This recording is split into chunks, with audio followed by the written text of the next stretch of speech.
और क्या क्या आप लोग को हर्डल्स जो हैं वो फेस करने पड़े और कैसे आपने उसे ओवरकम करा।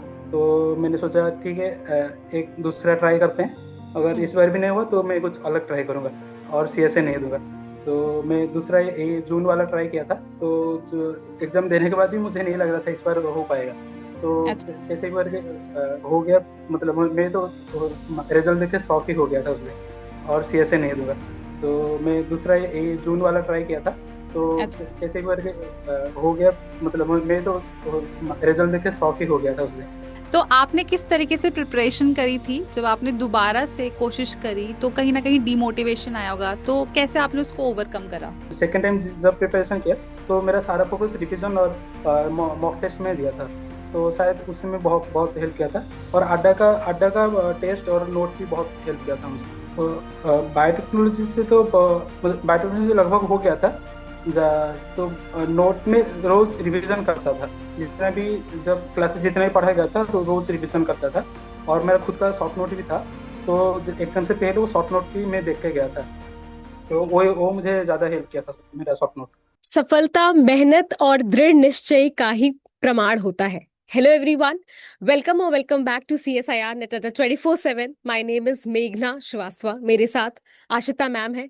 और आज हम एक सफलता की कहानी के साथ जुड़ने वाले हैं जो कि हमारे स्टूडेंट, हमारे पेड स्टूडेंट सौम्य रंजन, जिनका रैंक आया है 101 रैंक JRF में। अपने आप में एक बहुत ही बड़ी सफलता की कहानी जो सौम्य शेयर करेंगे हमारे साथ। सभी जुड़े रहें और उनकी उनके जबानी आप जानेंगे किस तरीके से सफलता आपको मिलती है।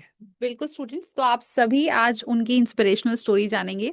तो यस सौम्य, जरूर हमारे साथ कनेक्ट हो जाइए। ओके। हाँ। Hello. Hello. Hi Saumya, welcome to the CSI NET 24/7।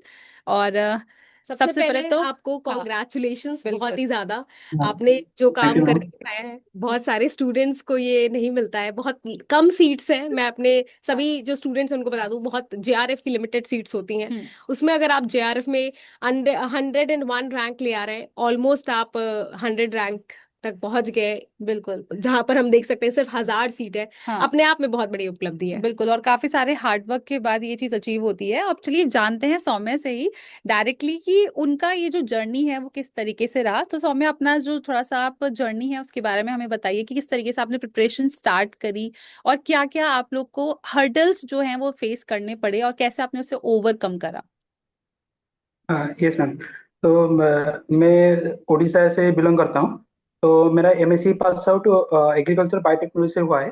और तो मैं जुलाई 2024 से पास आउट कर लिया था एमएससी। तो अच्छा। उसके बाद मैं जॉब के लिए अप्लाई किया कर रहा था। लेकिन मेरे पास कोई एक्सपीरियंस नहीं था, तो जॉब नहीं मिला। तो मैंने सोचा पीएचडी के लिए प्रिपेयर करते हैं। तो मैं 6 महीना, तो जुल अगस्त से फरवरी तक मैं बहुत अच्छे से पढ़ाई किया था। उस हम्म। टाइम 6 महीने एकदम अच्छे से पढ़ाई किया था। तो फरवरी 2025 को जो CSR नेट हुआ था, उस टाइम हम्म। मेरा 83 परसेंटेज आया था। तो उस टाइम देख मुझे लग रहा था हो जाएगा, लेकिन उस टाइम नहीं हो पाया। तो मैंने सोचा ठीक है, एक दूसरा ट्राई करते हैं। अगर हम्म। इस बार भी नहीं हुआ तो मैं कुछ अलग ट्राई करूंगा और सीएसए नहीं दूंगा। तो मैं दूसरा ये जून वाला ट्राई किया था। तो जून वाले क्वेश्चन थोड़ा टफ आया था इस बार। तो जो एग्जाम देने के बाद भी मुझे नहीं लग रहा था इस बार हो पाएगा। तो अच्छा। कैसे एक बार हो गया। मतलब मैं तो रिजल्ट देख के शॉक ही हो गया था उस दिन। तो बाय गॉड ग्रेस। बिल्कुल। तो आपने किस तरीके से प्रिपरेशन करी थी जब आपने दोबारा से कोशिश करी तो कहीं ना कहीं डिमोटिवेशन आया होगा, तो कैसे आपने उसको ओवरकम करा। नहीं, पहले से मुझे बायोटेक्नोलॉजी अच्छा लगता है तो पढ़ने में। अच्छा। तो फिर पहले 6 महीने जो पढ़ा था वो अच्छे से हो गया था लगभग। तो कुछ कुछ मेरा सेकेंड टाइम जब प्रिपरेशन किया तो मेरा सारा फोकस रिवीजन और मॉक टेस्ट में दिया था। तो शायद उसमें बहुत बहुत हेल्प किया था। और अड्डा का टेस्ट और नोट भी बहुत हेल्प किया था मुझे। ओके सौम्य, यस। तो आपसे मैं ये जानना चाहती हूँ, आप बायोटेक्नोलॉजी बैकग्राउंड से हैं, एग्रीकल्चर बायोटेक्नोलॉजी, और जब हम लाइफ साइंसेज देखते हैं बहुत ही अलग अलग यूनिट्स हैं। तो स्टूडेंट्स के लिए सबसे ज्यादा चैलेंजिंग हो जाता है कि जीरो से समझना। आपके लिए कितना हेल्पफुल था क्लासेस में, जैसे आपके नोट्स जो थे या आपने हमसे जो भी पढ़ाई की एक्सप्लेनेशन लिया, वो सारी चीजें कैसे हेल्पफुल थी कि आप उस उसे एक्सेल कर पाए और आपका क्वालिफाई हो पाया। तो बायोटेक्नोलॉजी से लगभग हो गया था। तो नोट में रोज रिवीजन करता था। जितना भी जब क्लासेस जितना भी पढ़ाया गया था तो रोज रिवीजन करता था। और खत्म होने रात से सोने से पहले जो भी सुबह पढ़ा था उसको बस थोड़ा थोड़ा रिकॉल कर रहा था। और मेरा खुद का शॉर्ट नोट भी था, तो एग्जाम से पहले वो शॉर्ट नोट भी मैं देख के गया था। तो वो मुझे ज्यादा हेल्प किया था, मेरा शॉर्ट नोट। और ओके, तो शॉर्ट नोट्स हो गए, रिकॉलिंग हो गई, और एक कंसिस्टेंट एफर्ट जो आप डेली देते थे। Yes ma'am. अच्छा, डेली क्लासेस भी होती थी, तो आपका टाइम मैनेजमेंट क्या था? मैं ज्यादातर लाइव अटेंड नहीं करता हूँ, मैं रिकॉर्डिंग ही प्रेफर करता हूँ। तो ओके। रिकॉर्डिंग में 2x स्पीड से कर लेता है। जो भी 2 घंटा मैं 1 घंटा में खत्म कर देता। तो पहले से ज्यादा वो पता था, तो ज्यादा टाइम नहीं लगता था क्लास अटेंड करने में। तो जल्दी जल्दी क्लास खत्म करके मैं सारा फोकस में मेरा रिवाइज और रिकॉल में ही टाइम देता था। और ज्यादातर मैं वही मॉक टेस्ट ही देता था ज्यादातर। और साथ ही में आपका जो डेली आवर ऑफ स्टडिंग था वो कितना ड्यूरेशन का था, मतलब कितने घंटे आपका फिक्स था कि हमें पढ़ना ही पढ़ना है? पढ़ना तो मेरा सुबह 10 बजे से शुरू हो जाता। हम्म। तो सुबह 10 बजे से दोपहर 1 बजे तक। फिर से 1 घंटा 2 घंटा नैप लेके फिर से 3 बजे से शाम को 6 बजे तक। फिर से 1 2 घंटा गैप लेके फिर से 10 बजे तक चलता रहता मेरा लगभग। तो तो एक पूरा तरीके से आप ठीक था। 8 से 10 घंटे ये निकल के आ रहे हैं। हाँ। हाँ, और 8 से 10 घंटा तो रोज चल रहा है। एग्जाम टाइम स्पीड बढ़ाई थी कि नहीं बढ़ाई थी? हम्म। एग्जाम टाइम में जितना इतना थोड़ा थोड़ा प्रेशर तो था, इस बार होगा नहीं होगा। अंदर डर भी था। तो एग्जाम टाइम ज़्यादा प्रेशर नहीं है। एग्जाम टाइम में ज़्यादा वही शॉर्ट नोट्स देख रहा था। और क्लासेस भी नहीं अटेंड किया, ज़्यादा शॉर्ट नोट्स ही देख रहा था। तो एग्जाम टाइम हो गया जैसे भी करके। और ऐसा भी नहीं लग रहा था मेरा सब कुछ खत्म हो गया। ऐसे भी लग रहा था बहुत कुछ रह गया है, मैं खत्म नहीं कर पाया हूँ, ऐसे भी लग रहा था। लेकिन कुछ ऐसी ऐसा ही है, कुछ रह जाने में भी कुछ मतलब फर्क नहीं पड़ता है। इतना सारा ऑप्शन रहता है।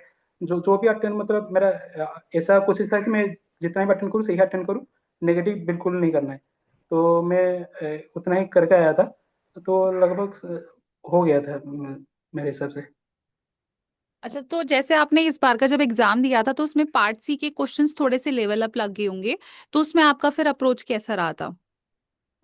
हाँ, तो क्वेश्चन में जब अटेंड किया तो पहले मैं फास्ट सी ही अटेंड किया। फास्ट अटेंड में मैं गलती कर लिया था। पहले फास्ट अटेंड में मेरा पार्ट ए, उसके बाद पार्ट बी, उसके बाद पार्ट सी। तो पार्ट सी का बहुत सारा क्वेश्चन रह गया था। तो इस बार मैं वो गलती नहीं किया था। पहले मैं पार्ट सी को ही पकड़ा। तो पार्ट सी में मैं क्वेश्चन मतलब पूरा नहीं पढ़ा। जितना मुझे लगा ये आता है तो उसको अच्छे से पढ़ के मैं पहले उसको ही मतलब सारा एक ओवरलुक कर लिया था।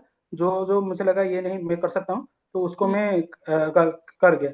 और जो थोड़ा दो दो एक जो 50-50% में रह गया था, जो उसको मैं उसका क्वेश्चन नंबर में रफ नोट में लिख लिया था। तो बाद में उसको फिर से आके मैं जब बाद में सारा पार्ट ए बी सब खत्म हो गया, तो बाद में फिर से मेरे पास और 1 घंटा या 30 मिनट्स बचा था। उस वो फिर से आके मैं अटेम्प्ट किया था वो। ओके, तो सौम्य, एक तरीके से हम ये कह सकते हैं कि अगर आपने पढ़ाई अच्छी की, आपके बेसिक्स क्लियर है, तो सीएसआईआर में रैंक लाना बहुत अच्छा आसान है अगर आप कंसिस्टेंट एफर्ट डालते हैं। हम्म। राइट? क्योंकि यस आप मैम। जिस तरीके से बता रहे हैं, आपके पास एक बेसिक्स क्लियर बहुत इंपॉर्टेंट है। हम्म। और रैंक ले आने में खास करके जेआरएफ की। अच्छा, पार्ट ए की बात अगर हम करें, इस बार काफी आसान आया था, और हर बार से आसान आया था, साथ में स्कोरिंग भी होता है। तो आपने कितने क्वेश्चंस अटेम्प्ट किए थे पार्ट ए के? पार्ट ए का क्वांट सेक्शन मुझे थोड़ा टफ लगा इस बार। ज्यादातर क्वांट अच्छा रहता है, इस बार थोड़ा रीजनिंग बहुत अच्छा था। मैं रीजनिंग सब पार्ट ए का मैं लगभग 11 शायद किया था। और 11 सब सही था मेरा। 11 ठीक था। तो रीजनिंग पूरा सही था मेरा, मतलब कर लिया था। मैं सिलेक्शन में क्वांट में फंस गया था। तो क्वांट एक दो ही कर पाया, बाकी नहीं कर पाया क्वांट। तो 11 सही था। और पार्ट बी में देखा जाए तो मैं शायद 30 30 के आसपास कर लिया था। 30 या 40 में, एग्जैक्ट नंबर याद नहीं आ रहा है। 30 या 40 के आसपास में कर गया था पार्ट बी में। और पार्ट सी में भी 23 हो गया था पार्ट सी में। ओके। और साथ ही में सौम्या, आप जो यंगस्टर्स अब इस बार अपीयर करेंगे, आने वाले वक्त में अपीयर करेंगे, तो उनको आप क्या सजेशन देना चाहेंगे अपनी जर्नी के थ्रू कि किस तरीके से प्रिपरेशन करनी चाहिए, किन पॉइंटर्स पर ध्यान देना चाहिए? एक सजेशंस आप उन सभी एस्पिरेंट्स के लिए जरूर दीजिए। सजेशन मेरा ये रहा है कि मैं कहूँगा कि पहले 6 महीना एकदम अच्छे से कॉन्सेप्ट क्लियर कीजिए आपका। हम्म। तो ये CSR अगर भी नहीं हुआ तो बहुत भी ऑप्शन है, जैसे ASR भी नेट है, BITP अभी 13 को है, और ICR है, DBT हम्म। है। तो लगभग 80 to 90% तो CSR का ही सिलेबस है। और जनरल बिल्कुल। बायोप्रोसेस इंजीनियरिंग और बायो इन्फॉर्मेटिक्स एक्स्ट्रा पढ़ना पड़ता है।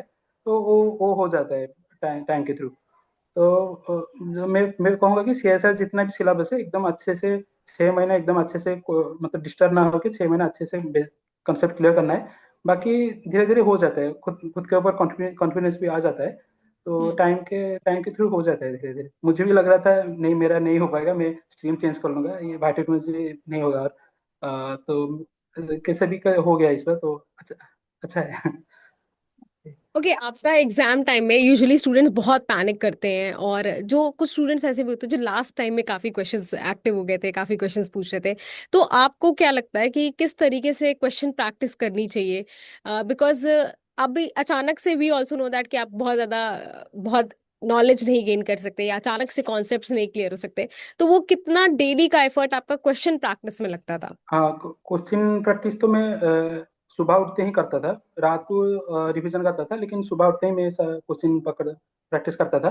तो मतलब कोई मुझे नहीं आता था तो क्वेश्चन, उसका फिर से मैं जाके एक बार वो थ्योरी एक बार देख लेता था नोट में।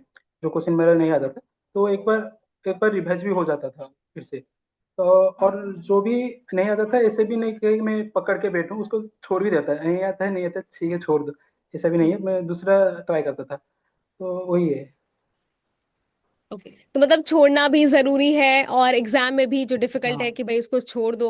एक काम माइंड चाहिए हाँ होता है एग्जाम में, हम यही बोलते हैं कि हाँ कितना भी आप अंदर से पैनिक्ड है, लेकिन शांति, मन की शांति बहुत जरूरी है अगर आप एग्जाम के लिए अपियर कर रहे हैं। तो आई गेस ये सारी चीजें हाँ आपको हेल्प की है, जिस वजह से आपकी बहुत अच्छी रैंक आई है। बिल्कुल। और आपको आगे भी, अगर आप इंटरव्यूज के लिए जाएंगे तो बहुत अच्छी जगह आपका इंटरव्यू भी होगा, और आपका वहां भी आप PhD के लिए एनरोल कर सकते हैं। तो all the best thank you. Saumya हमारी तरफ से। और हमारी टीम जरूर कनेक्ट करेगी आपके साथ, एक आपको जरूर प्राइज दिया जाएगा हमारी तरफ से।